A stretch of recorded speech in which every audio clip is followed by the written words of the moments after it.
बच्चों, आज के इस वीडियो में आपका बहुत बहुत स्वागत है। गद्य पाठ एक बड़े भाई साहब का प्रश्न उत्तर करा रही हूँ, जिसमें मैंने मौखिक प्रश्नों के उत्तर करा दिए हैं, लिखित का एक प्रश्न करा दिया है और लिखित का दूसरा प्रश्न कराने चली हूँ। प्रश्न इस प्रकार है। एक दिन जब गुल्ली डंडा खेलने के बाद छोटा भाई बड़े भाई साहब के पास पहुँचा तो उनकी क्या प्रतिक्रिया हुई।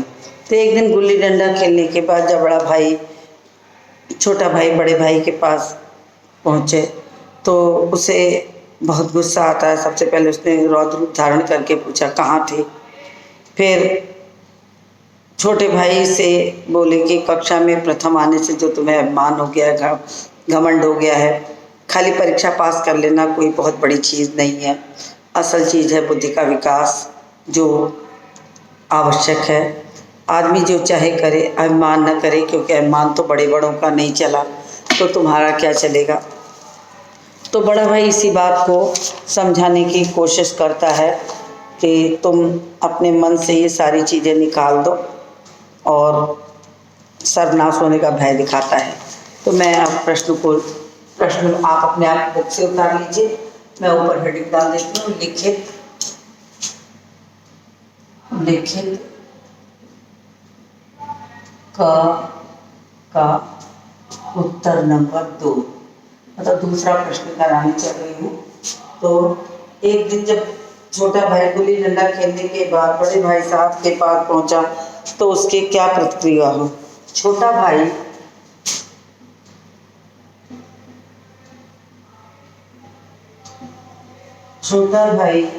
दिन भर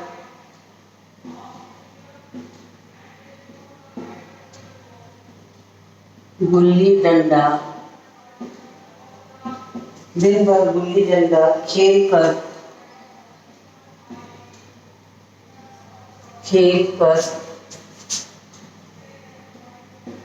जब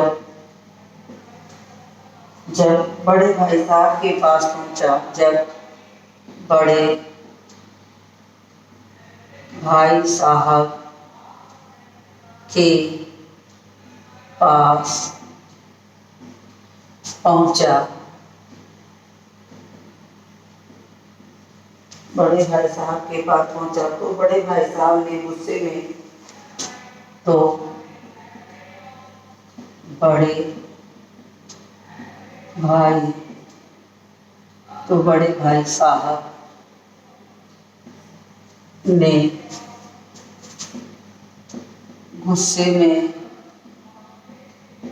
गुस्से में खूब लताड़ा।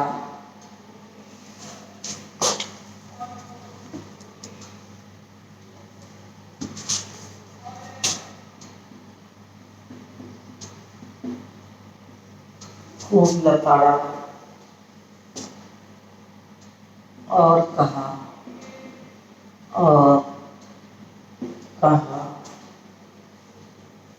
और उसे कहा कि घमंड तो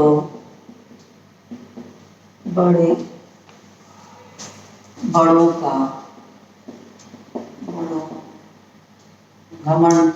बड़ों का नहीं चला।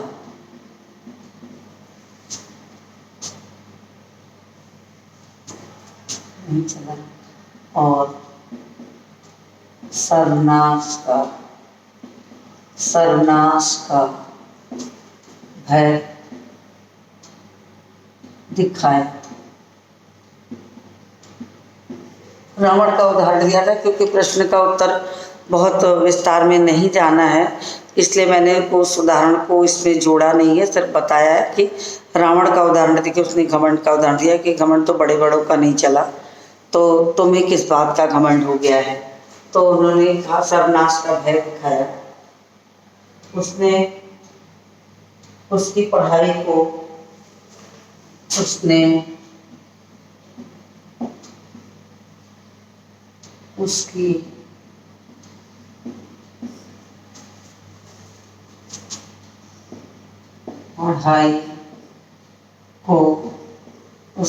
पढ़ाई को तुक्का बताया भाई को, तुक्का बताया। वो कहता है ना कि अंधे के हाथ बटेर लग गई है, तो उसने ये बात कही है कि उसने पढ़ाई को तुक्का बताया कि तुम्हारे हाथ, अंधे के हाथ बटेर लग गई है तो तुम ये सोचते हो, तो ये संभव नहीं है। उसने उसकी पढ़ाई को तुक्का बताया। खाली परीक्षा पास कर लेना, खाली परीक्षा पास कर लेना कोई चीज नहीं, कोई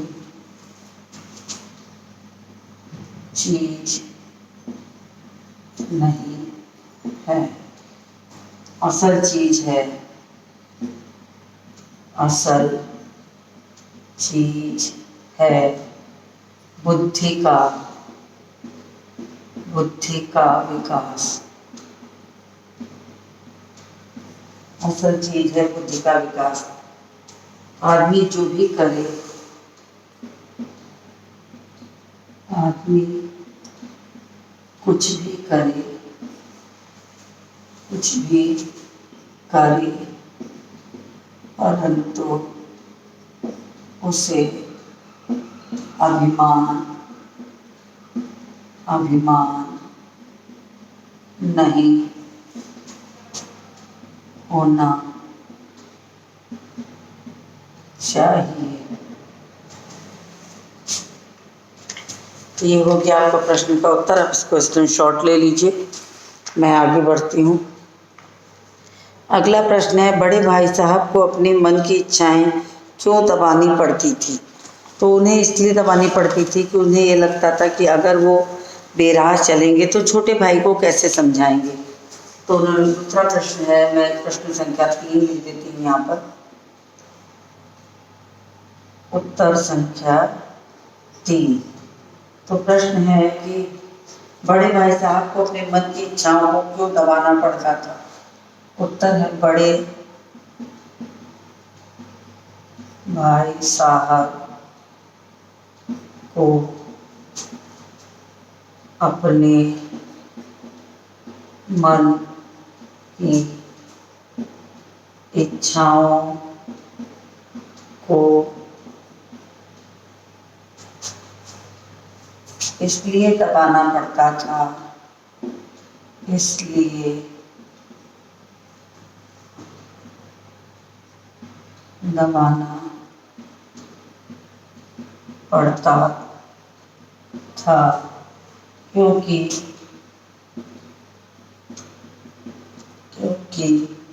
उसे अपने छोटे भाई को, क्योंकि उसे अपने छोटे भाई को सही राह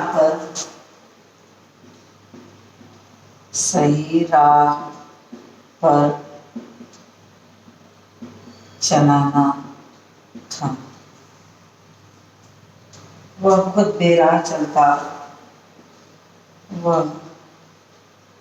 खुद बेराह चलता तो वह खुद बेराह चलता तो उसकी रक्षा कैसे करता?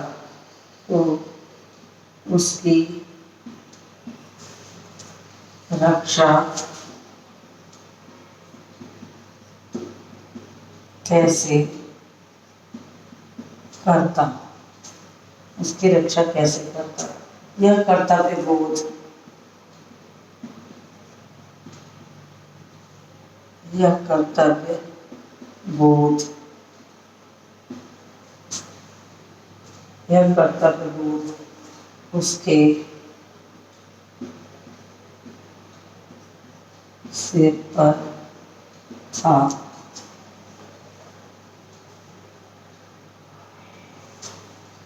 सिर पर था, इसलिए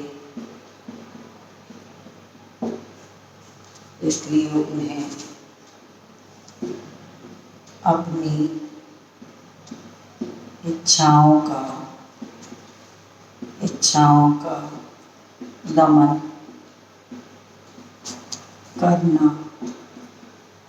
पड़ता था। ये हो गया आपके 2 प्रश्न। इसको आप स्क्रीनशॉट ले लीजिए, फिर मैं इसको रब करूँगी। तो मुझे उम्मीद है आपने इसका स्क्रीनशॉट ले लिया होगा। मैं आगे के प्रश्न पर चलती हूँ। अगला प्रश्न है, मैं इसको रब करने चल रही हूँ। आप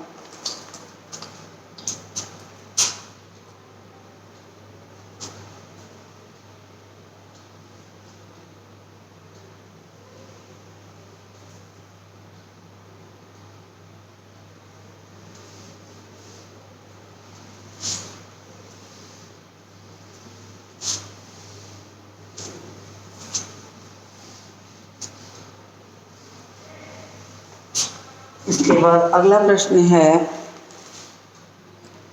बड़े भाई साहब छोटे भाई को क्या सलाह देते थे और क्यों?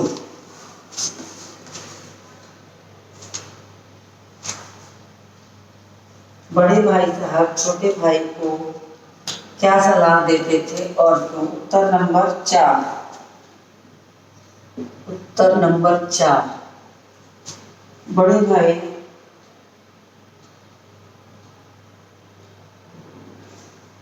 छोटे भाई का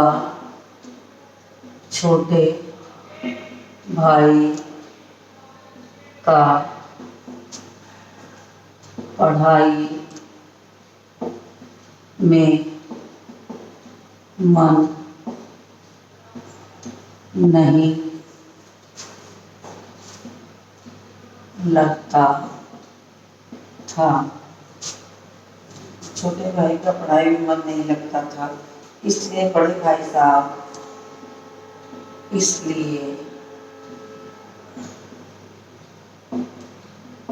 बड़े भाई साहब उसे सलाह देते हैं,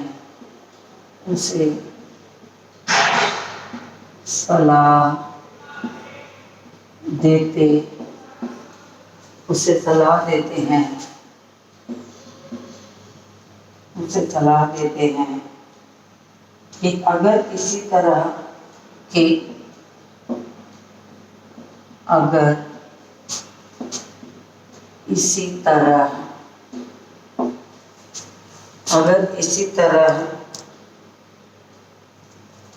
खेल कूद में उम्र गंवानी है, अगर इसी तरह खेल कूद में उम्र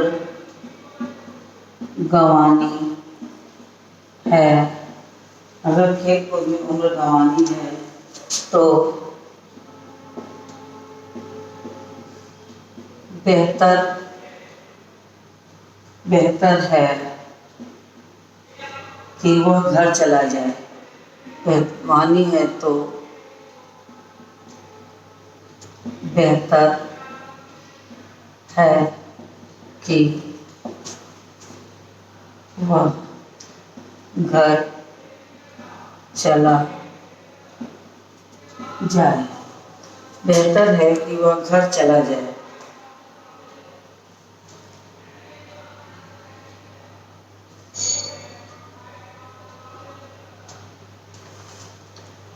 बेहतर है कि घर चला जाए। बाप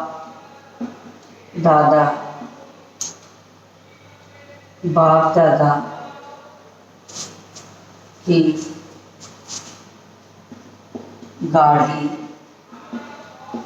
कमाई क्यों बर्बाद कर रहा है। मजे से गिल्ली डंडा खेले बर्बाद कर रहा है, घर जाए और मजे से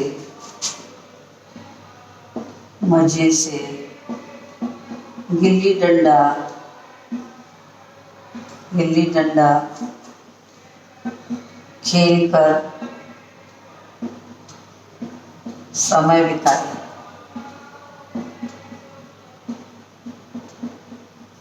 तो ये आपके इस प्रश्न का उत्तर हो गया। आप स्क्रीनशॉट ले लीजिए, स्क्रीनशॉट लीजिए इस चीज़ का। फिर मैं आगे का प्रश्न कराऊंगी। फिर अगला प्रश्न है छोटे भाई ने बड़े भाई के नरम व्यवहार का क्या फ़ायदा उठाया। तो छोटे भाई ने बड़े भाई के नरम व्यवहार का ये फ़ायदा उठाया कि पढ़ना लिखना बिल्कुल बंद करे, उनकी सहिष्णुता के बदले में पतंग उड़ाना आदि शौक पाल लेता है। तो अगला प्रश्न है उत्तर नंबर 5। छोटे भाई ने बड़े भाई साहब के नरम व्यवहार का क्या फ़ायदा उठाया। तो उत्तर लिखिए।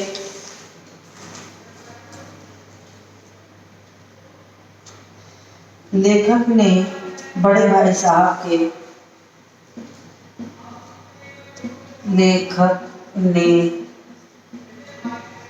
बड़े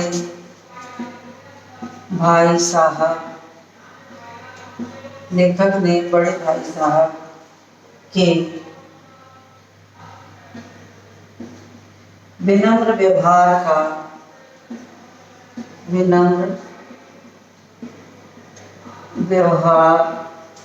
का भरपूर फायदा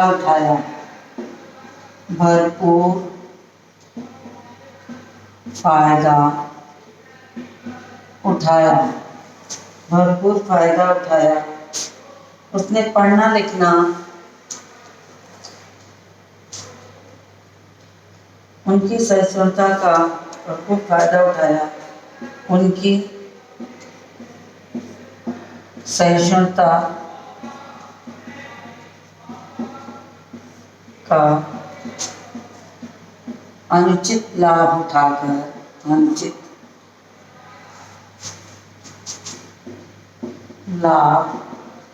उठाकर पढ़ना लिखना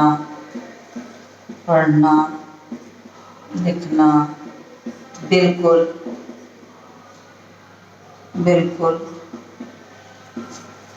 बंद कर दिया।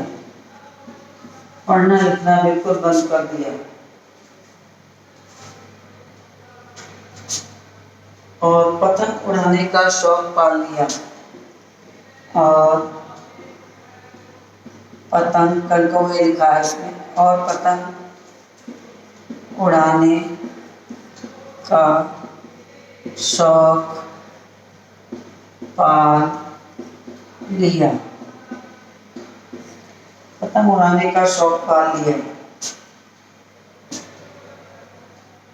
सारा समय पतंग उड़ाने में ही गंवा देता। सारा समय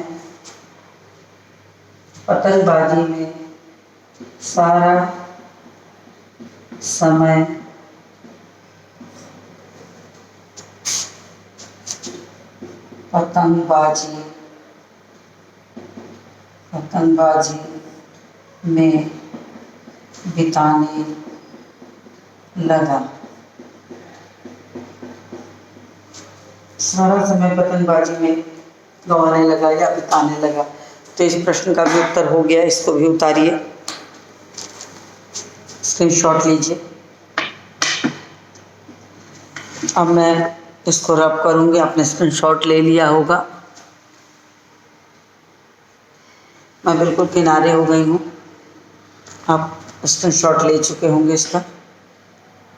मैं अब इसको रब करने चल रही हूँ। तो चौथा और पांचवा हो गया आपका। अब मैं पांचवें के आगे के प्रश्नोत्तर को कराऊंगी, जो आपके लिखित का का हिस्सा है। अब मैं उसको कराऊंगी। लिखित खा वाले प्रश्न जो होते हैं प्रायः विस्तार के प्रश्नों में पूछे जाते हैं, विस्तृत प्रश्नों के रूप में लिखे जाते हैं।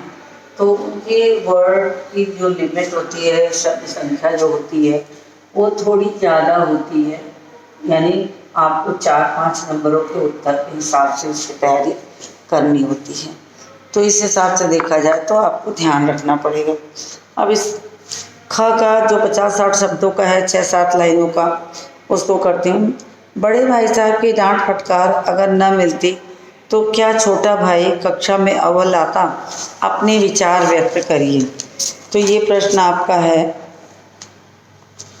तो मुझे लगता है कि बिल्कुल नहीं, उसके बड़े भाई के ही डांट का नतीजा है कि वो अच्छी तरह पढ़ सकता है। तो क की जगह इसको मैं ख लिख देती हूँ।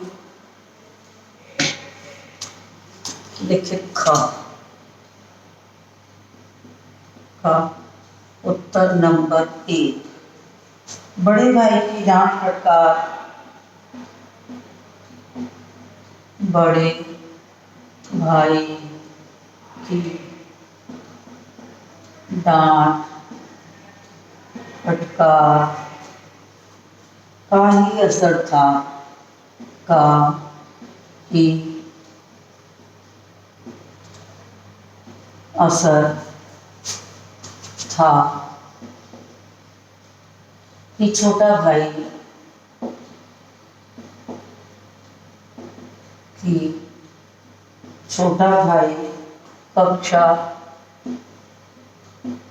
कक्षा में अव्वल,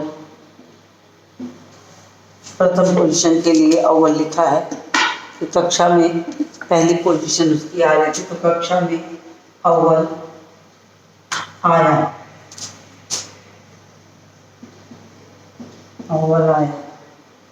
भले ही छोटे भाई को लगता था कि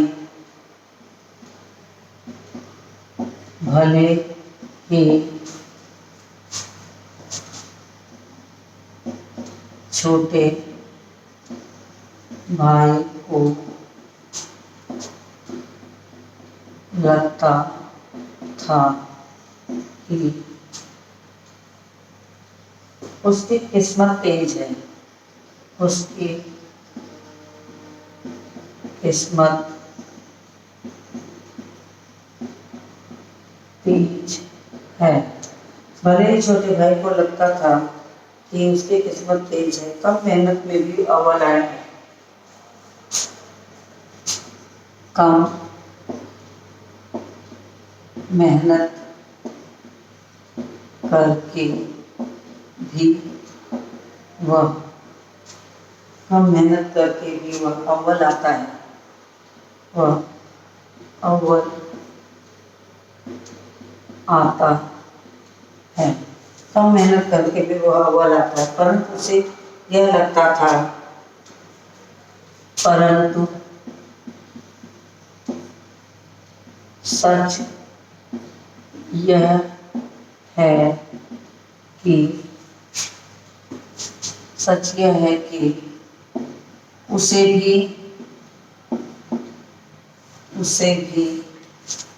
यह लगता था,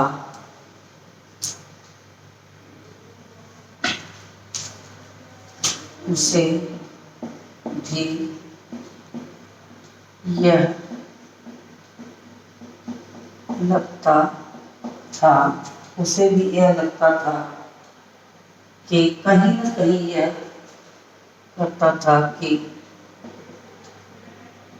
कहीं ना कहीं यह बड़े भाई की डांट और यह बड़े भाई की डांट, बड़े भाई की डांट और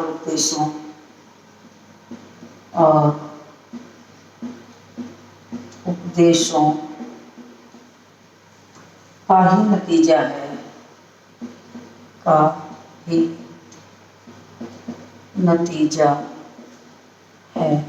उपदेशों का ही नतीजा है कि जब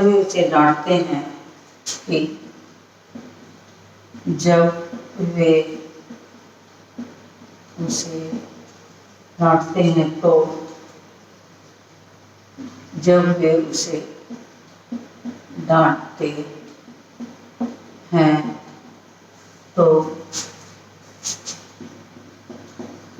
उसके हित में, उसके हित में ही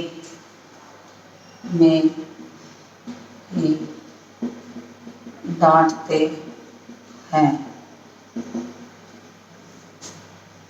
आज उनकी डांट के कारण ही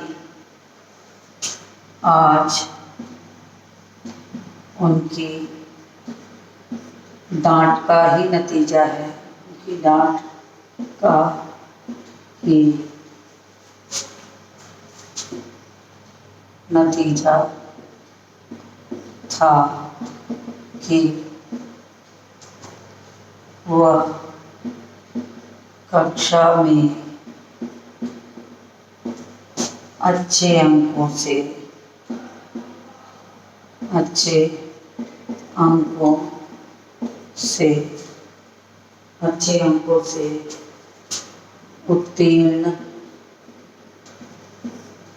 उत्तीर्ण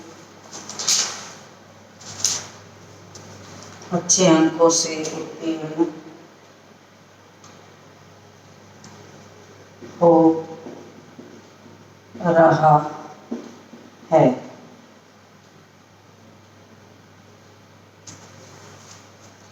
तो ये प्रश्न हो गया आपका, तो इसका भी स्क्रीनशॉट लीजिए। मैं अगले प्रश्न पर आती हूँ। अगला प्रश्न है, बड़े भाई साहब पाठ में लेखक ने समूची शिक्षा के किन तौर तरीकों पर व्यंग किया है? क्या आप उनके विचार से सहमत हैं? उन्हें पूरी शिक्षा प्रणाली ही गलत लगती थी। उन्हें लगता था कि समूची शिक्षा प्रणाली में ही गलतियां हैं। तो मैं इस प्रश्न को शुरू करती हूँ। उत्तर नंबर 2,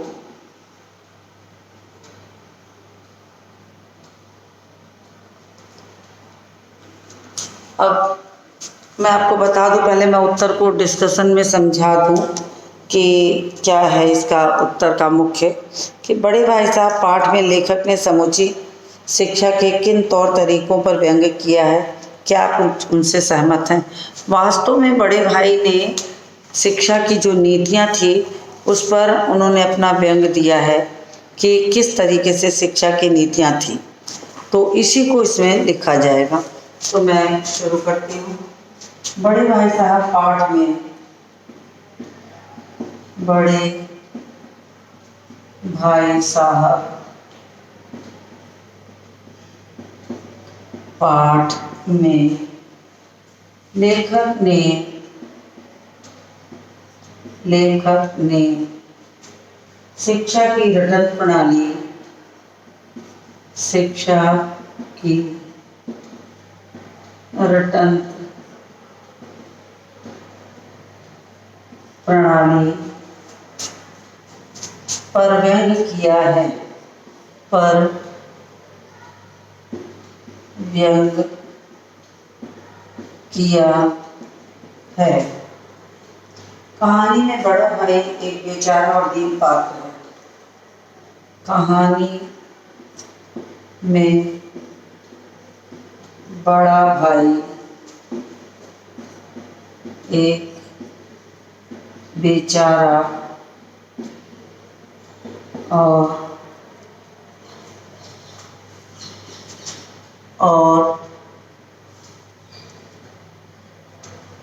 मुझे लगता है आपको नहीं दिखाई देगा, इसलिए मैं इसको ऊपर लिखती हूँ।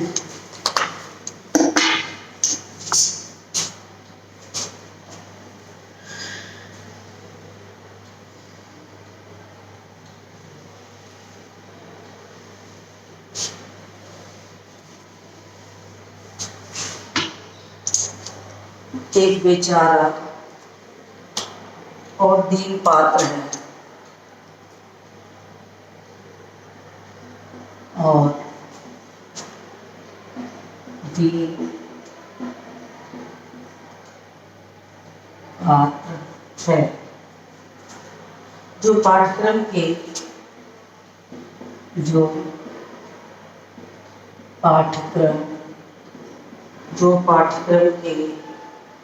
एक एक शब्द को, पाठ्यक्रम के एक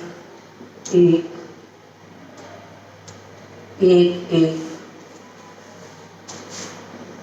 शब्द को एक एक शब्द को तोते की तरह रटता रहता है, तोते की तरह रटता रहता है। वह न तो विषय को समझता है, वह न तो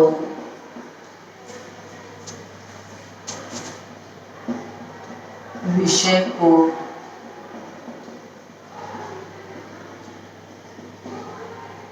समझता है और न तो विषय को समझता है, न तो समझे हुए विषय को, न तो समझे हुए विषय को अपनी भाषा में, न तो समझे हुए विषय को अपनी भाषा में, विषय को अपनी भाषा में, न तो समझे हुए विषय को अपनी भाषा में कहना जानता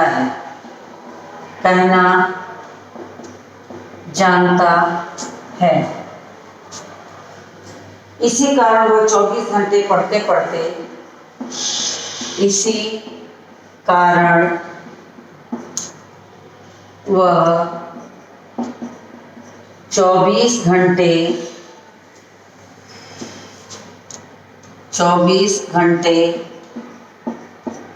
पढ़ते पढ़ते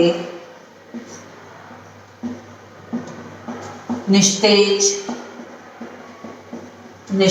मतलब मुद्रा काम की नहीं हो गई थी, निस्तेज हो जाता है और परीक्षा में पास भी नहीं होता, परीक्षा में पास भी नहीं होता। मेरे विचार से ऐसी प्रणाली व्यर्थ है, मेरे विचार से यह उचित नहीं। शॉर्ट में मैंने कर दिया थोड़े से। तो ये आपके प्रश्नों का उत्तर हो गया। तो मुझे उम्मीद है कि इतने प्रश्न मैंने करा दिए, आपने भी इसको समझ लिया होगा। इसके बाद के प्रश्न को मैं इसके आगे के वीडियो में कराऊंगी, तो आप मेरे साथ बने रहिए। तो उम्मीद है कि आपको यहाँ तक के प्रश्न समझ में आ गए होंगे। तो इस वीडियो को यहीं समाप्त करती हूँ, मिलती हूँ आपसे अगले वीडियो में। आप स्क्रीनशॉट इसका ले लीजिए।